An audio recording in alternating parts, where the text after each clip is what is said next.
Bonjour à tous et bienvenue pour, cette nouvelle séance de ProTips. Aujourd'hui, on va être accompagné de Hanan Boklo qui est avec nous. Hello Hanan. Hanan, pardon. Bonjour, bonjour à tous, bonjour Ronan. Je suis ravi de t'avoir aujourd'hui avec nous. On va aborder un sujet, qu'on d'habitude on essaie d'éviter d'aborder parce que c'est assez compliqué en fait en réalité et je pense que bien maîtriser cet aspect-là est juste essentiel, notamment quand on est en freelance, et aujourd'hui on va parler de couverture sociale. L'idée aujourd'hui, aussi, ça va être de pouvoir vous donner un petit peu plus de billes concrètement pour comprendre quel est le système, et surtout, pour pouvoir se couvrir correctement, et notamment grâce à un accompagnement d'un ou d'une professionnelle. En l'occurrence, on a Hanan aujourd'hui qui est experte sur le sujet. Avant de se présenter, en fait, il y a plusieurs questions qui sont essentielles à se poser. Et ça va vraiment définir en fait, la suite de vos potentielles démarches. Et donc ces questions sont souvent en fait, autour de la situation. Donc tu me dis si je me trompe bien entendu Hanan, mais la situation familiale est quelque chose d'extrêmement important. Le fait d'être freelance aussi signifie potentiellement de cumuler une activité de salarié à côté. Donc on n'est pas forcément freelance à 100 en fait, on peut partager son temps. Et donc tout ça, forcément, ça peut avoir un impact financier, avec une suspension d'activité professionnelle pour soi-même ou pour sa famille. Et donc forcément des prestations sociales, ça a un impact par la suite, donc voilà, c'est des sujets qui sont juste, primordiaux. On a la chance d'être bien couverts, mais pour être bien couvert, il faut aussi bien comprendre comment ça fonctionne, par la suite et c'est le but du jeu aujourd'hui avec Hanan, de pouvoir vous en dire un peu plus à ce niveau-là.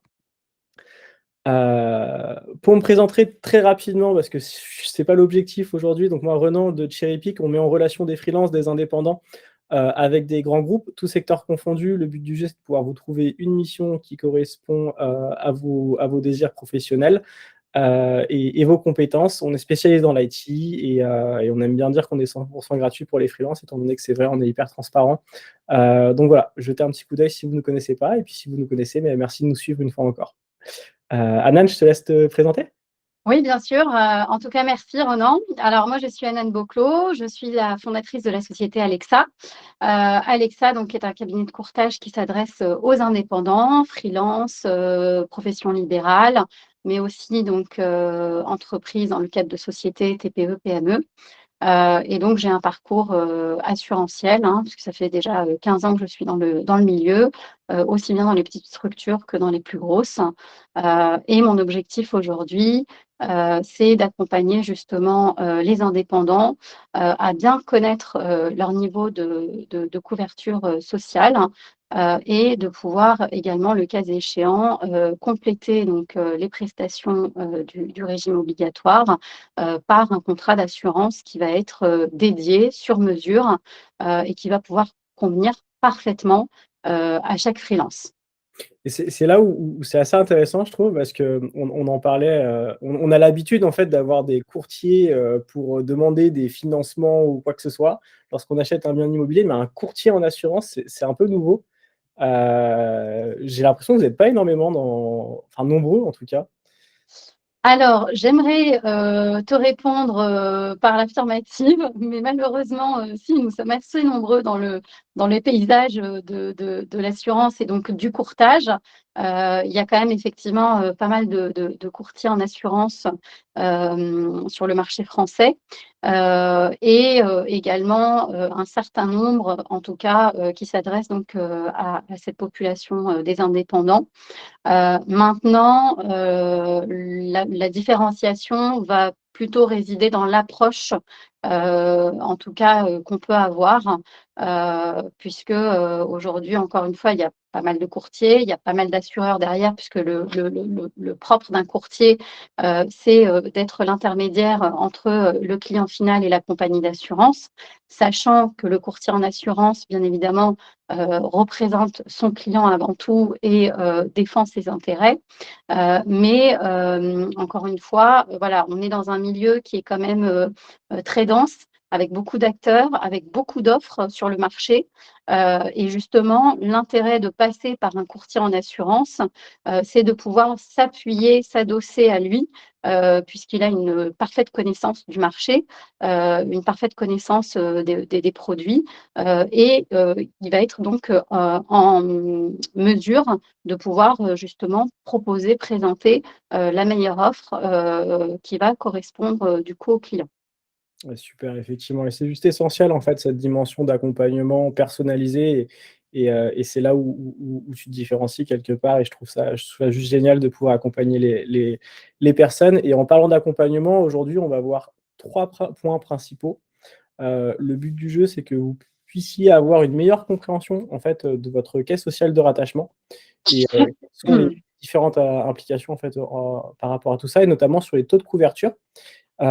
Et aussi, comment maintenir son revenu en cas d'imprévu. C'est un sujet en général qu'on met un peu de côté parce qu'on n'aime pas penser aux choses négatives, mais c'est extrêmement important et donc on vous donnera, quelques tips, pour cela. Donc on rentre dans le vif du sujet, la sécurité sociale pour les freelances. Explique-nous un peu tout ça parce qu'il y a un paysage assez dense là, j'ai l'impression. Alors oui, effectivement, on a un paysage qui est assez dense, bah, qui s'explique aussi tout simplement, par la pluralité, des statuts, des formes juridiques en tout cas, qui existent, lorsqu'on, souhaite se mettre, à son compte. Et donc en fait, la première question qu'il faut se poser, c'est de savoir, quand on veut entreprendre, est-ce que je souhaite entreprendre seule ou est-ce que, je vais entreprendre à plusieurs? Et dans ce cas-là, je suis dans le cadre d'une association puisqu'il y a plusieurs associés. Si je suis donc, dans l'éventualité, je dirais d'une création, où je vais être, seule dans le cadre de mon activité professionnelle, on va plutôt donc être dans le cadre de l'entreprise individuelle. Donc là, ça englobe donc, l'entreprise individuelle, mais aussi le IRL, l'auto-entrepreneuriat, les professions libérales. On peut être aussi dans le cadre d'une société, donc, en EURL ou en SASU. Et après effectivement, si je suis dans ce schéma-là, en fait, je vais, d'office, être rattachée à la sécurité sociale des indépendants. C'est le fameux sigle que vous voyez tout en bas qui est la SSI. Si en revanche, je suis dans le cadre d'une entreprise, où, on va être plusieurs, associés et donc ça veut dire que je ne vais pas être le gérant majoritaire de l'entreprise, de la structure. À ce moment-là, on va plutôt être rattaché, au régime, général, et donc c'est le fameux sigle donc, RG, régime général et donc ça veut dire que dans ces cas-là, je suis plutôt assimilée salariée. Sachant que si on est donc, en SAS ou, en SASU, on a une petite variante puisque dans ces cas-là, on est président de sa structure.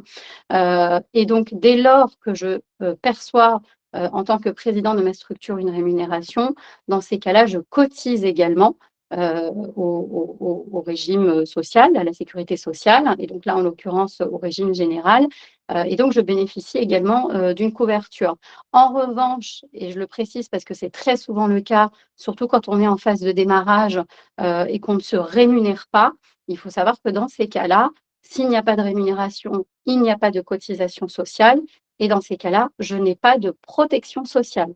Donc ça, c'est quand même très important et c'est quelque chose qu'il faut bien avoir en tête, parce que, voilà, ça veut dire que, on sort des radars, et il n'y a pas de, couverture spécifique pour le président de la SAS ou de la SASU qui n'est pas rémunéré. OK, Donc, c'est vrai voilà, que tout ça pour dire que voilà, le choix de la forme juridique va impacter le régime social, sachant que bien évidemment, et juste pour finir, parce que je t'ai coupé la parole, Ronan, le choix également pour lequel vous allez opter va aussi impliquer, je dirais, plus ou moins des complexités au niveau administratif notamment. Par exemple, si on prend le cas de la société, bah, une société, il faut rédiger les statuts, il faut faire une publication dans l'annonce légale, ce qui n'est pas forcément le cas quand on est en entreprise individuelle. Et vous avez également, bien évidemment, le statut fiscal qui va être différent. puisque je vais plutôt relever de l'impôt sur les sociétés, alors que si je suis en entreprise individuelle, c'est plutôt l'impôt sur le revenu. Donc voilà, il y a vraiment tout un mécanisme, en tout cas, qui s'enclenche selon la forme juridique pour laquelle vous allez opter. Ouais, donc c'est vrai que c'est hyper important de bien avoir, ce schéma, en fait, en tête et de comprendre qu'il y a vraiment 2 régimes différents et qu'en fonction du régime, donc il y a des obligations quelque part et puis ça a un impact aussi, à titre personnel par la suite potentiellement donc c'est vrai que c'est hyper important de pouvoir faire le distinguo. Et donc on parlait de droit, en fait, donc est-ce que tu peux nous en dire un peu plus sur, justement sur ce sujet-là? Alors oui, effectivement. Donc comme je l'ai indiqué, donc on a, 2 régimes possibles: la sécurité sociale des indépendants pour les travailleurs non salariés et le régime général pour les indépendants qui sont assimilés salariés. Donc là, vous avez, sur ce tableau-là, un récapitulatif sur les principaux, sur les différentes, couvertures, qui s'offrent, à nous, donc aux indépendants. Et surtout de vous permettre de voir finalement les différences. Donc, si on prend le premier poste, notamment sur donc la prise en charge du remboursement des frais médicaux, là, on n'a pas de distinction, c'est-à-dire que je sois rattachée à la SSI ou au régime général, je bénéficie, quoi qu'il arrive, de la prise en charge et du remboursement de mes dépenses médicales. Donc là, concrètement, de quoi il s'agit? J'ai une grippe, j'ai une gastro, je vais voir mon médecin traitant, ça a un coût, la consultation va me coûter 23 € et la sécurité sociale va rembourser 70% de ce montant-là. Et puis le restant va être complété par une complémentaire santé, ce qu'on appelle communément la mutuelle ou l'assurance santé. Ce qui est donc très différent d'ailleurs du sujet qu'on va aborder par la suite, mais voilà, pour vous permettre de bien situer. Et donc là, on est sur une prestation en nature puisqu'on rembourse un acte, une consultation médicale, des examens au laboratoire ou qu'est-ce qu'on peut avoir, une radio, enfin voilà. Ensuite, le deuxième poste de coût, ça va être le versement des indemnités journalières. Et donc là, contrairement au premier poste, on n'est plus sur de la prestation en nature, mais plutôt sur de la prestation en espèces. Pourquoi? Parce que l'indemnité journalière, en fait, c'est ni plus ni moins que le versement d'une compensation. En gros, c'est pour compenser votre perte de revenus en raison de votre inactivité professionnelle. C'est-à-dire que vous êtes en arrêt de travail pour raison médicale, parce que vous avez eu une hospitalisation, par exemple. Vous avez donc une période de 2 semaines pendant laquelle vous n'allez pas pouvoir travailler. Et donc, pendant cette période-là, vous n'allez pas générer de revenus. Et donc, la sécurité sociale va intervenir et donc vous verser des indemnités journalières, dont nous verrons d'ailleurs les modalités un peu plus en détail après. Ensuite, donc sur le troisième poste, on est sur le versement. Alors là, ça va plutôt intéresser les dames et les demoiselles. Donc le versement d'indemnités journalières dans le cadre du congé maternité et de l'allocation maternité, où là également, on n'a pas de différenciation puisqu'on est sur une prise en charge similaire, quel que soit finalement le statut de l'indépendant. Là où on va avoir une différence, en revanche, c'est sur l'accident du travail. L'accident du travail, quand on est donc indépendant, rattaché à la sécurité sociale des indépendants, il n'y a pas de prise en charge de la sécurité sociale, contrairement à un salarié, puisque le salarié, il faut savoir que en tout cas l'indépendant qui est assimilé salarié, il bénéficie au titre de l'entreprise d'une couverture dite collective, euh, qui va le couvrir et qui va couvrir l'ensemble des salariés de la société. Et donc, c'est un contrat qui va être pris en charge d'ailleurs souvent par l'entreprise, au même titre d'ailleurs que l'assurance santé, puisque comme je l'ai évoqué un peu plus en amont, sur le premier poste, donc la prise en charge des frais médicaux, souvent c'est complété par un contrat santé. Et donc concrètement, effectivement, sur les accidents du travail, on voit qu'il y a une vraie incidence, en fait, en fonction de son régime, ça peut avoir un impact majeur concrètement, sur la suite, quoi. Exactement, oui, parce que sur l'accident du travail, effectivement, pour l'indépendant qui est rattaché à la SSI, il n'y a pas donc d'intervention de la sécurité sociale et donc clairement, là se pose la nécessité d'avoir une couverture adéquate pour, justement, ne pas se retrouver sans revenu, dans ce cas de figure. Parce qu'encore une fois, donc l'accident du travail, c'est, je donne un cas concret parce que c'est toujours plus parlant. Je vais, dans le cadre d'une mission chez un client, je me casse la figure, sur place, parce que la société de nettoyage, était en train de nettoyer le sol et donc je glisse et je me fais mal. Donc là, c'est qualifié en accident du travail. On va prendre donc la sécurité sociale va prendre en charge le remboursement des frais médicaux, mais pas du versement de l'indemnité journalière dans le cadre de l'accident du travail. Voilà, donc c'est Voilà. effectivement bon, c'est des choses qu'on ne souhaite à personne, mais c'est hyper important de l'avoir en tête et notamment quand on est freelance parce qu'on sait à quel point, une journée non travaillée, c'est du chiffre d'affaires en moins et donc c'est juste, primordial et puis après il y a 2 éléments supplémentaires où, que pareil qu'on n'aime pas trop aborder mais je te laisse finir sur ces différences effectivement. Oui, alors après voilà, donc sur les 2 derniers points, mais je ne vais pas rentrer davantage en détail parce que ce sont des points qu'on va évoquer un peu plus loin. Mais voilà, l'invalidité, donc on n'a pas de différence non plus et enfin la garantie, enfin en tout cas le décès, le capital décès, on a donc également une équivalence, c'est-à-dire en tout cas une intervention, du régime de la protection sociale et donc de la sécurité sociale. Juste pour compléter ce que je disais, en amont, et là, c'est aussi une vraie différence entre je suis travailleur non salarié, donc rattaché à la SSI, et je suis assigné salarié rattaché au régime général. Quand on est dans le cadre d'une société, il faut savoir que l'employeur a l'obligation de mettre en place un certain nombre de contrats et de couvertures.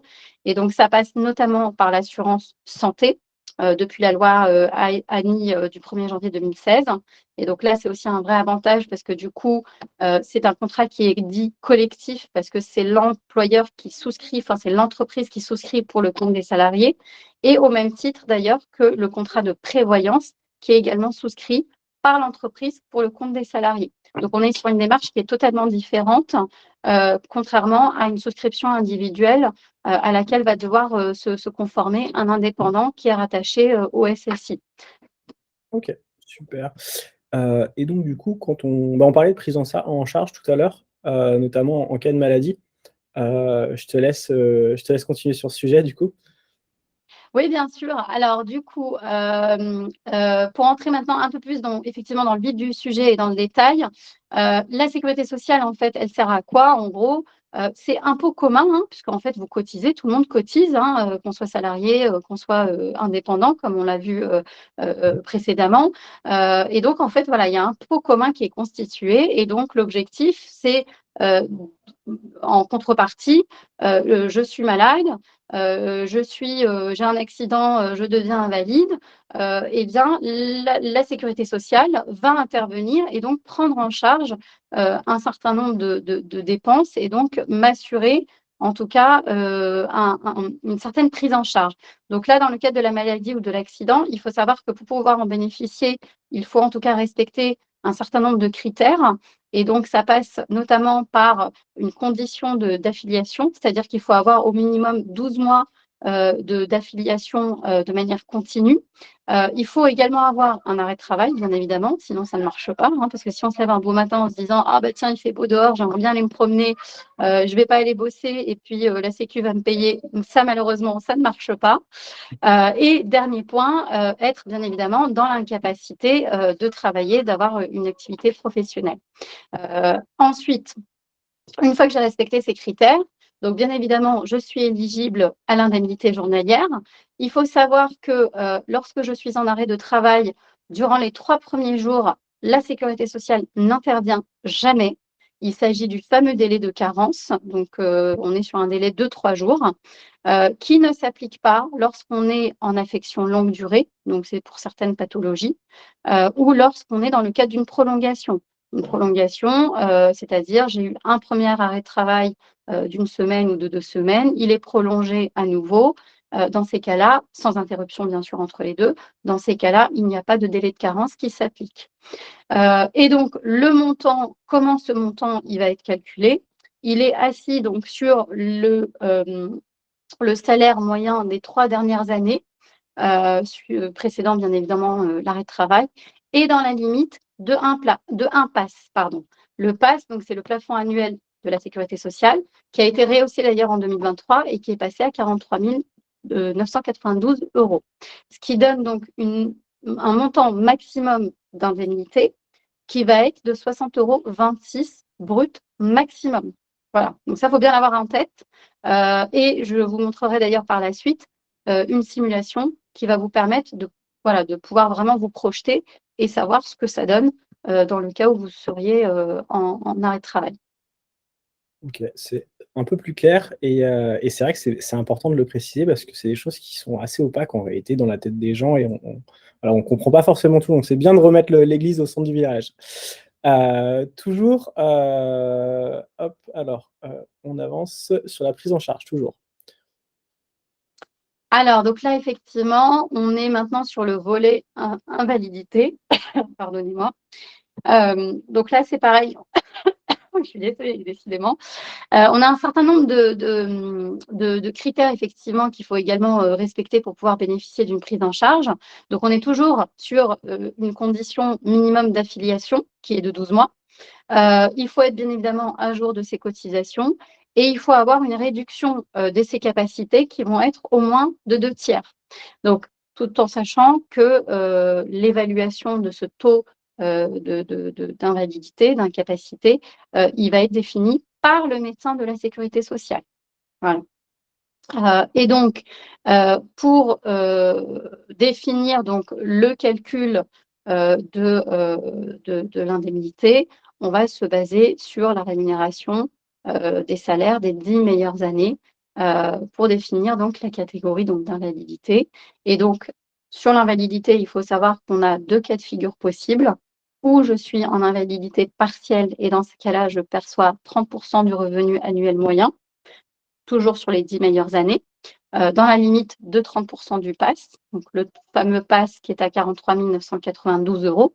Donc, je vous ai fait le calcul, ce qui nous donne 13 197,60 €. Et deuxième cas, je suis dans l'invalidité, dans le cadre d'une invalidité totale. Dans ces cas-là, j'ai un revenu qui est un peu supérieur, puisqu'on passe à 50 % du revenu annuel moyen, dans la limite donc de 50 % du PAS, donc 21 996 €. Et avec une majoration de 5 % par enfant à charge. Sachant que l'enfant à charge, c'est l'enfant de moins de 16 ans ou l'enfant qui est entre 16 et 20 ans, qui est étudiant, ou un enfant qui perçoit une allocation handicapé. D'accord. Alors je suis allé un petit peu trop vite tout à l'heure. On parlait aussi du cas en cas de maternité. Alors oui, effectivement, effectivement, je m'en étais pas aperçue d'ailleurs. Et donc en plus ce passage-là est tout aussi important et alors bien évidemment, il va davantage intéresser, les dames, puisque bien évidemment quand on est indépendante, on peut également, avoir à faire face à une maternité. Donc comment ça se passe dans ce cas de figure? Donc là, on a aussi des critères d'éligibilité, c'est-à-dire qu'il faut avoir au minimum 10 mois d'affiliation continue et il faut bien évidemment cesser toute activité professionnelle pendant 8 semaines pour pouvoir donc prétendre à une prise en charge de la sécurité sociale, sachant qu'il faut que ce soit, donc ça c'est splitté en 2, donc 6 mois après l'accouchement. Ça, c'est vraiment le minimum. Donc concernant l'indemnité journalière, donc il faut savoir qu'il y a 2 types d'indemnisation. La première, il s'agit de l'allocation de repos maternel. Donc celle-ci, elle va être de 3 666 € au maximum et donc elle va être versée en 2 temps. Une première fois, pardon, lors donc de l'arrêt de l'activité, et une seconde moitié, puisque c'est divisé en 2, à l'issue des 8 semaines d'arrêt d'activité professionnelle. Et sachant que pour les personnes, pour les dames en tout cas, qui ont un revenu qui est inférieur à 4 400 €, on est sur un minima qui est à 366,60 €. Donc ça, il faut bien l'avoir en tête. Donc là, on est sur l'allocation de repos maternel, à distinguer de l'indemnité journalière qui, celle-ci, comme pour l'indemnité journalière en cas d'arrêt de travail, vient compenser donc la perte de revenus en raison de la cessation d'activité.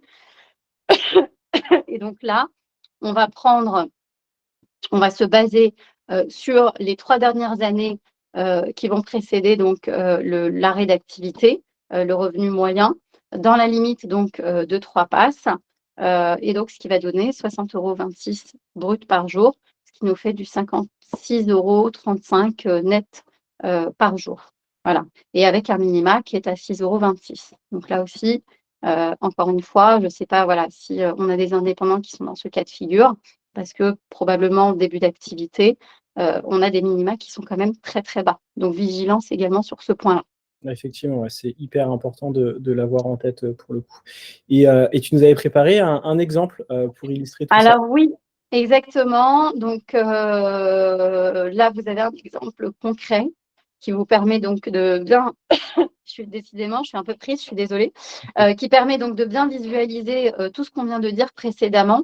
Donc là, j'ai pris un cas, qui est d'ailleurs, un cas réel. Donc Étienne, qui est né donc le 4 mars, 91, qui est rattaché donc à la Caisse nationale d'assurance maladie, donc le CNAM, et qui est, développeur front-end, à son compte. Il est sur un TJN qui est de 500 €, ce qui nous fait donc du 3 750 € en revenu moyen, mensuel. Et sa situation de famille, donc il est marié, père, de 2 enfants. Et ce cher Étienne, il est donc en arrêt de travail. Alors bien sûr, j'ai pris les cas je dirais les plus dramatiques, hein, parce que là, on a quand même un arrêt de travail qui est extrêmement long. Alors or dans la réalité, voilà, on sait que c'est un peu différent, c'est-à-dire que voilà, on peut avoir des arrêts de travail par-ci par-là qui vont être bien évidemment entrecoupés de reprises d'activité. Mais en tout cas, voilà, pour pouvoir vraiment vous illustrer le cas extrême. Donc, Étienne est en arrêt de travail. Comme je l'ai indiqué précédemment, sur les 3 premiers jours, on n'a aucune prise en charge, ni par la sécurité sociale, ni, je dirais, par ailleurs avec un éventuel contrat. Donc là, ça veut dire qu'Étienne, en fait, sur ces 3 premiers jours, il va s'autofinancer. Voilà. À partir du 4e jour, Étienne va pouvoir être pris en charge par la sécurité sociale. Et la prise en charge, comme on l'a indiqué tout à l'heure, en général, c'est 50% du revenu moyen mensuel. Donc, ce qui nous donne en fait 1 707 € maximum, ce qui fait du 45%. Donc, c'est ce qu'on a sur le graphique que vous visualisez.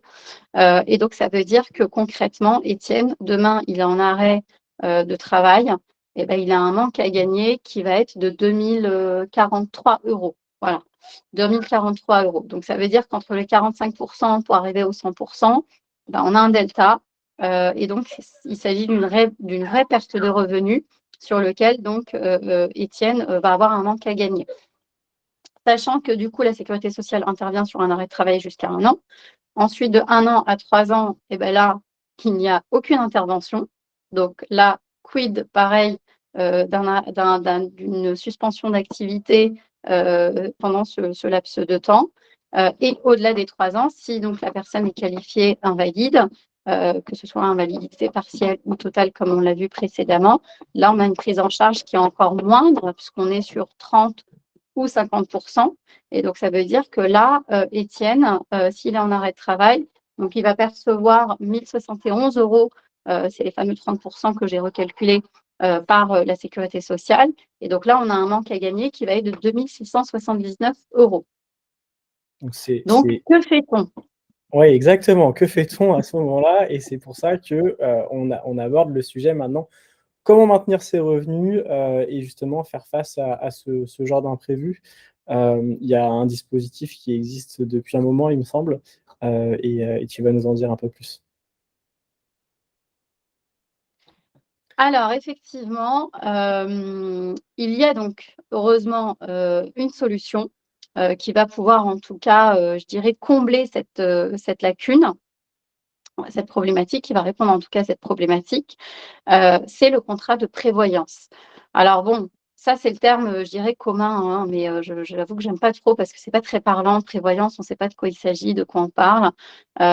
Donc le contrat maintien de revenu, je trouve que c'est un peu plus parlant, même si, voilà, commercialement c'est pas, voilà, le terme exact, on va dire. Mais voilà, ce contrat-là, en fait, qu'est-ce qu'il permet de faire? Bah, en fait, il va permettre, de venir renforcer, la couverture, de la caisse, de sécurité sociale et donc de se protéger, de protéger sa famille, de protéger donc ses enfants, parce qu'on est tous pareils, hein, on a des charges, on a des obligations familiales, et donc de pouvoir s'assurer un revenu dans les cas de figure qu'on a évoqués précédemment, qu'on va revoir juste après, et qui vont aussi nous permettre quelque part d'être plus serein si demain on est confronté à une maladie qui nous impose de rester à la maison, ou si on est en invalidité. Euh, Ce contrat-là, il faut savoir qu'il peut être souscrit à tout moment. Donc, il n'y a pas d'obligation de se dire, oh là là, j'ai démarré mon activité, il faut que je le souscrive concomitamment à la création de mon entreprise. Et donc, ça, c'est bon, une vraie flexibilité. Néanmoins, il faut savoir que quand vous prenez un contrat euh, aujourd'hui, dans une semaine, dans un mois, vous avez souvent un délai de carence un délai d'attente, pardon, qui va être appliqué. Et donc, en fait, ce délai d'attente, bah, quelque part, en fait, c'est une manière d'éviter la fraude et donc d'éviter qu'un indépendant prenne un contrat d'assurance parce qu'il sait, par exemple, que dans un mois, dans 3 mois, il va être hospitalisé, il va être en arrêt de travail et donc, du coup, pouvoir faire jouer les garanties du contrat. Donc, comme vous le voyez, en fait, ce délai d'attente, il est appliqué en cas de maladie et il est de 3 mois. Il est appliqué dans le cadre des maladies donc, psychologiques et dorsalgiques, qui sont les maux du siècle aujourd'hui. Et donc, on est sur des délais d'attente de 12 mois qui peuvent être réduits avec un rachat de réduction de délai d'attente, mais bien évidemment qui ne s'applique pas en cas d'accident. Parce que l'accident ne peut pas être prémédité, bien évidemment. Et donc, l'objectif, c'est si vous souscrivez et que le lendemain, vous avez un accident, vous êtes bien évidemment pris en charge par le contrat de prévoyance. OK. Et donc du coup, après, en termes de garantie, comment ça se passe tout ça? Alors, avant d'évoquer les garanties, donc juste pour finir d'expliquer donc le fonctionnement du contrat de prévoyance, le contrat de prévoyance que vous allez souscrire, donc le contrat maintien de revenus, il faut savoir qu'il va être indexé sur un certain nombre de critères. Donc, bien évidemment, votre âge, votre situation professionnelle, votre situation de famille également, et bien évidemment les garanties que vous allez choisir. Ce qu'on va voir donc juste après, avec justement les garanties du contrat de maintien de revenus. Donc les garanties, en fait, sur un contrat donc, de maintien de revenus, elles sont déclinées en je dirais, 3 blocs. Donc on a la garantie arrêt de travail, qui intervient donc en cas d'arrêt d'activité suite à accident, maladie, voilà, ou hospitalisation. Le deuxième bloc, ça va être donc l'invalidité, que celle-ci soit partielle ou totale. Et ensuite, donc, le décès, en cas de décès donc, de l'assuré. Sachant que les 2 premiers blocs vont être au bénéfice de l'assuré directement, parce que je suis en arrêt de travail, et bien, je suis indemnisée directement par la compagnie d'assurance. Idem pour l'invalidité. En revanche, en cas de décès, bien évidemment, n'étant plus là, le capital décès va être versé directement aux ayants droit. Les ayants droit, c'est qui? Ce sont donc, c'est le conjoint, donc pacsé ou marié. Mais attention, parce que dans certains contrats, le conjoint pacsé n'est pas en tout cas pris en compte. Et bien évidemment, les enfants qui vont donc être également les ayants droit de ce capital décès. Dans le premier cas de figure, donc en cas d'arrêt de travail, eh bien, vous avez une prise en charge qui va jusqu'à 365 jours, donc jusqu'à 1 an. Le montant, il va être bien évidemment indexé sur le revenu. Donc en fait, on vous demande de déclarer votre revenu annuel de manière à ce qu'on puisse justement faire le calcul de ce que va prendre en charge la protection sociale et venir combler le manque à gagner en cas d'arrêt de travail. Pour l'invalidité, donc comme je l'expliquais, on a 2 types d'invalidité, l'invalidité partielle et l'invalidité totale. Dans le contrat d'assurance, on a en général 2 catégories d'invalidité. L'invalidité partielle, elle va commencer à partir de 30% jusqu'à 66%, et l'invalidité totale, elle va être au-delà de 66% de taux d'invalidité. Voilà. Et donc là également, ça va conditionner la prise en charge et le fait de compléter l'indemnité du contrat de maintien de revenus par rapport à ce que verse donc la sécurité sociale. Sur le capital d'essai, juste pour compléter donc ce que j'ai indiqué précédemment, donc il y a également des garanties supplémentaires, hein, optionnelles, qui peuvent être souscrites, les frais d'obsèques. Donc là, c'est un montant qui va permettre justement d'aider la famille donc dans les dépenses inhérentes aux obsèques. Mais on a également la rente éducation. Donc c'est une option complémentaire qui peut être mise en place si vous avez des enfants et que vous souhaitez vous assurer qu'ils vont pouvoir percevoir un complément de revenu tant qu'ils sont étudiants, et qui peut être couplé d'ailleurs à la garantie rente conjoint. Et donc là, c'est pareil, c'est un montant mensuel qui est alloué à votre choix, hein. Ça peut être 500 €, 1 000 €, 1 500 € et qui va être versé à votre conjoint survivant.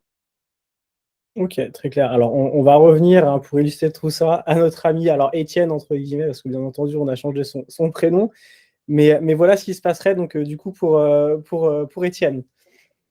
Oui, alors oui, exactement, pour Étienne. Alors Étienne, en fait, il a eu la très bonne idée de souscrire un contrat maintien de revenus. Et donc, heureusement pour lui, dans le cas où il est en arrêt de travail, par rapport à ce que vous avez vu précédemment, eh bien là, en fait, Étienne n'a pas de perte de revenus. Pourquoi? Parce qu'en fait, le contrat maintien de revenus qu'il a souscrit va venir compléter les prestations du régime de la sécurité sociale et donc lui assurer un revenu à 100%. Et donc, ça veut dire concrètement qu'il a un revenu de 3 750 € et que demain, s'il est en arrêt de travail, il continue à percevoir 3 750 €. Alors splitté bien évidemment entre la sécurité sociale qui intervient à hauteur de 45% et l'assureur qui va intervenir à hauteur du complément, donc pour les 55%. Idem donc en cas d'arrêt à partir d'1 an, où là donc on n'a plus d'intervention de la sécurité sociale comme on l'a vu, et là c'est directement la compagnie d'assurance qui prend le relais à hauteur des 100%. Donc l'assurance va verser les 3 750 € mensuels à Étienne tant qu'il n'est pas dans la capacité de reprendre une activité professionnelle. Et enfin, donc sur l'invalidité, donc toujours par rapport à notre exemple précédent, où là, donc on a la sécurité sociale qui intervient sur les 30% et donc l'assurance qui va intervenir pour le complément à hauteur de 70%. Et donc, dans tous les cas, comme vous le voyez, on a un revenu qui est maintenu à hauteur de 3 750 €. Et donc là, Étienne est ravi parce que bah, il ne se dit pas comment je vais faire pour payer mon loyer ou comment je vais faire pour payer mon crédit, pour payer l'école de mes enfants, enfin voilà, pour subvenir en tout cas à ses dépenses quotidiennes et nécessaires, puisque voilà, il a anticipé cette situation en mettant en place un contrat de maintien de revenus. Et c'est là où effectivement ça fait la différence et la petite précision, c'est qu'on parle beaucoup d'indépendants, mais c'est accessible à tout le monde en réalité, si je dis pas de bêtises? Alors là, on est vraiment sur un contrat pour les indépendants. C'est vraiment spécifique aux personnes qui sont à leur compte et qui sont rattachés donc à la sécurité sociale des indépendants. Après, effectivement, comme on l'a vu, mais je n'ai pas fait le parallèle au fil de l'eau, pour les assimilés salariés, il y a aussi des solutions qui existent et qui sont mises en œuvre par l'employeur au travers de contrats qui sont d'ailleurs similaires, hein, qui sont des contrats de prévoyance, mais dits collectifs, puisqu'ils sont souscrits par l'employeur, et donc avec des prestations, effectivement, qui sont prévues au même titre que pour l'indépendant en cas d'arrêt de travail, suite à maladie, en cas d'invalidité, et également le versement d'un capital d'essai, dans certains cas la prise en charge de frais d'obsèques. Et j'ai même envie de dire l'avantage finalement sur un contrat collectif, il n'y a pas de sélection médicale à l'entrée, contrairement à un contrat individuel que va souscrire donc l'indépendant. Ok, hyper intéressant. Et donc, à travers tout ça, mine de rien, il y a quand même un avantage fiscal. Et c'était important de le souligner. Et donc, je vais te laisser nous expliquer tout ça et comment ça se passe. Oui, alors ça, c'est le gâteau sur la cerise, enfin la cerise sur le gâteau plutôt, pardon. Parce qu'effectivement, je me mets à la place voilà, de l'indépendant, mais comme très souvent, finalement, parce que c'est assez humain, l'assurance est quand même souvent vécue comme une contrainte et comme un coût supplémentaire, ce qui est effectivement le cas. Hein, ça ne serait pas, je dirais, en tout cas, ça ne serait pas juste de soutenir l'inverse. Sauf que là, il y a un vrai avantage, en tout cas pour les indépendants. Et donc, en fait, il y a une fiscalité particulière qui s'applique à ces contrats-là. Alors, tous les contrats, bien évidemment, ne sont pas éligibles, donc il faut bien vérifier ça en amont, et donc s'assurer que le contrat que l'on souscrit est éligible à la fiscalité Madelin. Donc, la fiscalité Madelin, en fait, de quoi il s'agit, de quoi il retourne? En fait, c'est tout simplement une loi qui a été mise en place pour favoriser les indépendants à se couvrir et à souscrire des contrats d'assurance. Pourquoi? Pas pour se faire plaisir, pas pour se faire de l'argent, mais tout simplement, comme on l'a vu précédemment, parce que c'est une population qui est un peu plus fragilisée au niveau de la couverture sociale, au niveau de ce qui est prévu par la protection sociale. Et puis, contrairement à un salarié qui, lui, dispose d'une couverture de son entreprise, ou dans le cas de l'arrêt de travail, de la maladie, il n'a pas de perte de salaire, il a un maintien de revenus. Ce n'est pas le cas pour l'indépendant, sauf si, bien sûr, il souscrit un contrat maintien de revenus, comme on l'a vu, et donc de ne pas subir de perte de revenus. Et donc, pour inciter, bien évidemment, à souscrire, eh bien, en fait, il a été mis en place une carotte fiscale. Et donc, en fait, ce que l'indépendant va payer au titre de sa couverture maintien de prévoyance, maintien de revenus, il va pouvoir le déduire par ailleurs de son revenu, de ses impôts professionnels. Donc, concrètement, de quoi il s'agit? On est sur tous les contrats quasiment, donc santé, prévoyance, retraite, perte d'emploi. Tous ces contrats-là sont éligibles à la fiscalité Madelin. En revanche, tout comment dire, les calculs pour chacun de ces contrats-là va différer. Donc là, en l'occurrence, sur le contrat maintien de revenus, donc le calcul, il est effectué de la manière suivante. On va prendre 3,75% du revenu imposable. On va rajouter 7% du PAS, sachant qu'on est limité, donc le plafond annuel de la sécurité sociale, il est de 43 992 €. Et donc la déduction, elle va être dans la limite de 8 PAS. Donc, ce qui va nous donner en fait 10 558,08 €. Et donc, pour vous donner encore une fois un cas concret, si on revient sur Étienne, qui a un TJM à 500 €, soit en revenu net mensuel de 3 750 €, ce qui nous donne un revenu imposable de 45 000 €, et bien en fait, la déduction fiscale, elle va être de 4 567,02 €. Ce qui n'est pas Donc, négligeable pour le coup. ce n'est pas négligeable, sachant que, pour que vous puissiez aussi mettre les choses en perspective et en parallèle, si on reprend le cas d'Étienne, un contrat de maintien de revenus dans son cas de figure, dans sa situation, on va être à peu près sur une cotisation mensuelle qui va être de l'ordre de 120, 130 euros. Et donc, en gros, là-dessus, il va pouvoir déduire l'intégralité de la cotisation qu'il va payer. Donc, il y a un vrai avantage fiscal. C'est-à-dire que au-delà de se couvrir, de protéger sa famille donc, et de s'assurer ce revenu, il y a également en fait une contrepartie, finalement, une balance financière qui s'effectue, puisque ce que je débourse d'un côté, je le récupère de l'autre. Ouais, et alors effectivement, et c'est ça la particularité, c'est que c'est même pas une opération blanche en réalité, c'est vraiment un gain quelque part, et peu de personnes ne le savent, donc c'est vraiment intéressant de pouvoir le souligner. Merci beaucoup.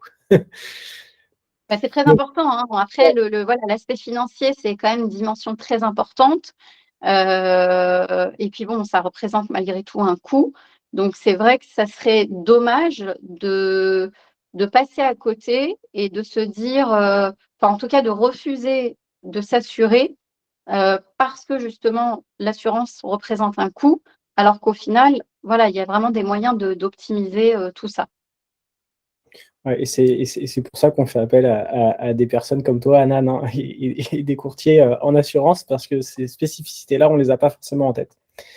Et du coup, pour faire la transition, on a une petite surprise. Alors, avec Alexa, ça fait déjà un moment qu'on travaille ensemble avec Cherrypick. C'est une petite année déjà, mine de rien, le temps passe. Et on avait déjà un avantage qui était donc un peu différent, mais c'était sur les frais de dossier pour de l'assurance emprunteur, parce que c'est quelque chose aussi que tu fais qu'on n'a pas abordé aujourd'hui. Mais la petite surprise supplémentaire, c'est que bah, si vous pouvez venir et contacter Anan d'Alexa de la part de Cherrypick, et on vous offrira donc 10% sur les frais de dossier, si je ne dis pas de bêtises, Anan. Alors non, c'est sur la prime directement.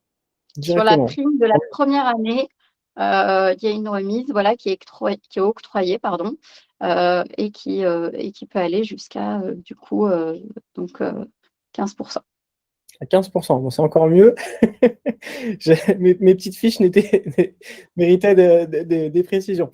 Donc voilà, une fois encore, profitez-en. C'est quelque chose qui est hyper intéressant, et ça vous permet d'optimiser une fois encore vos revenus quelque part, en plus d'être assuré, et on sait que c'est un sujet qui est important. On a aussi des questions qui reviennent rapidement. Alors, on va aller assez vite pour le coup, mais une question qui vient souvent, c'est surtout sur le moment où on démarre son activité, et de savoir si on peut bénéficier de l'allocation chômage et comment on est pris en charge. Donc voilà, est-ce qu'il y a un intérêt en fait à souscrire à un contrat de maintien de revenus, donc de la prévoyance dans l'immédiat, quoi. Alors, cette question, effectivement, est très intéressante et elle se pose assez souvent, en tout cas pour les personnes qui sont en démarrage d'activité, et puis surtout pour celles qui étaient précédemment sur une activité salariée. Et donc, souvent, elles ont effectivement l'allocation chômage, puisqu'elles sont inscrites à Pôle emploi. Et en fait, il faut savoir que dans ce cas de figure, quand elles sont donc inscrites à Pôle emploi, en fait, quand elles sont en arrêt de travail, finalement, le fonctionnement va être exactement le même. C'est-à-dire qu'elles ne vont plus percevoir d'indemnités de Pôle emploi. C'est directement la CPAM qui va leur verser des indemnités journalières. Néanmoins, sur le contrat donc, de prévoyance, quand on est comme ça en démarrage d'activité, en fait, on a, alors il faut savoir déjà s'il y a un revenu qui est versé ou pas. Mais en l'occurrence, comme on est inscrit à Pôle emploi, on est indemnisé par Pôle emploi. Et donc, le contrat de prévoyance n'a pas vraiment lieu d'être, en tout cas, durant cette phase-là.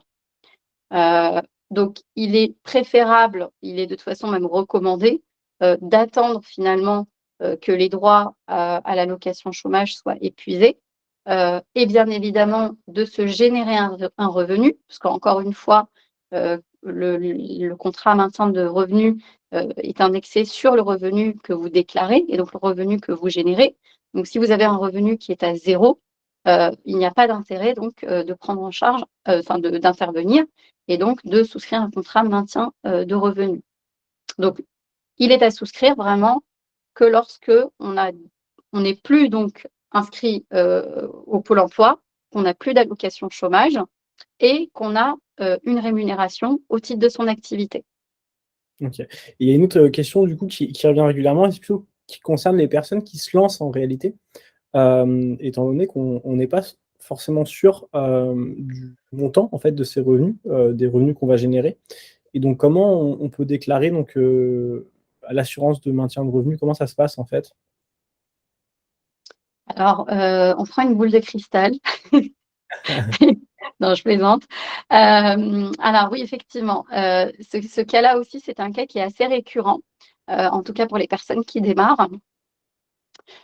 Et en fait, moi, dans ces cas-là, ce que je préconise, c'est tout simplement, enfin, comme pour toute activité hein, qui démarre, pour tout entrepreneur, il y a un business plan, il y a des projections financières qui sont faites. Et donc, en fait, tout simplement, prendre ce prévisionnel qui est établi donc, pour l'année à venir et donc indexer l'assurance sur ce revenu-là. Sachant que sur un contrat de prévoyance, il faut savoir que, comme tous les contrats d'ailleurs, rien n'est jamais figé. C'est-à-dire qu'un contrat, il est fait pour évoluer et puis surtout pour être adapté à votre situation.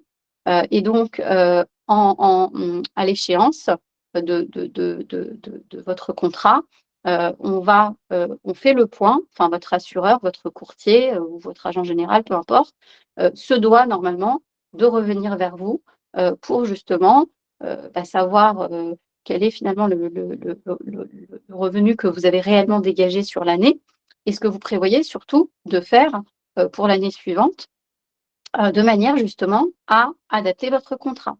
Que ce soit pour des revenus qui ont augmenté, qui ont baissé, que ce soit pour une situation professionnelle ou personnelle qui a changé, parce qu'on peut très bien avoir changé de métier, on peut avoir aussi des évolutions dans sa vie personnelle, un mariage, un divorce, une naissance, et donc tout ça nécessite d'adapter et de s'assurer que le contrat est maintenu régulièrement à jour.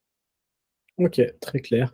Et dernière question du coup qui revient un petit peu sur cet avantage, fiscal quelque part. Donc comment s'effectue la déductibilité, de la loi Madelin? Alors en fait, c'est très simple. Il faut savoir que l'assureur se doit d'éditer une attestation sur laquelle donc va être repris le détail des cotisations payées et le détail des cotisations qui sont éligibles à la fiscalité Madelin. Voilà. Et lorsque également donc l'indépendant reçoit sa déclaration fiscale, en principe, celle-ci est déjà pré-remplie avec ces informations-là. Donc il n'y a plus qu'à s'assurer que les informations qui ont été indiquées et donc déclarées par la compagnie d'assurance soient conformes. OK, donc un petit point de vigilance à avoir pour s'assurer qu'effectivement, tout soit conforme. Exactement. Et puis sinon après, bien évidemment, vous avez toujours votre expert comptable vers lequel vous pouvez vous diriger pour effectuer la démarche. Super. Bah, écoute, merci beaucoup Anan. C'était hyper intéressant et je pense que enfin, c'est pas je pense, en réalité, c'est vraiment du coup les personnes qui nous ont suivis à creuser le sujet. On a pas mal de contenu, écrit, mais aussi forcément on vous invite, à échanger avec Anan. Vous pouvez vous rendre sur cherrypick.com dans la rubrique partenaire qui est accessible dans le footer. Vous avez donc le lien vers tous nos partenaires, dont Alexa. et vous pourrez prendre donc du coup rendez-vous avec Anan, c'est gratuit, ça vous engage à rien et ça vous permet d'échanger, de vérifier un petit peu voilà, où est-ce que vous en êtes et comment vous pourriez avoir un mini audit personnalisé quelque part. Donc profitez-en. Et puis si vous avez la moindre question, une fois encore, toute l'équipe Cherry Pick et je parle je parle en ton nom, mais on se tient disponible pour vous pour répondre à vos questions, donc profitez-en une fois encore. Merci beaucoup.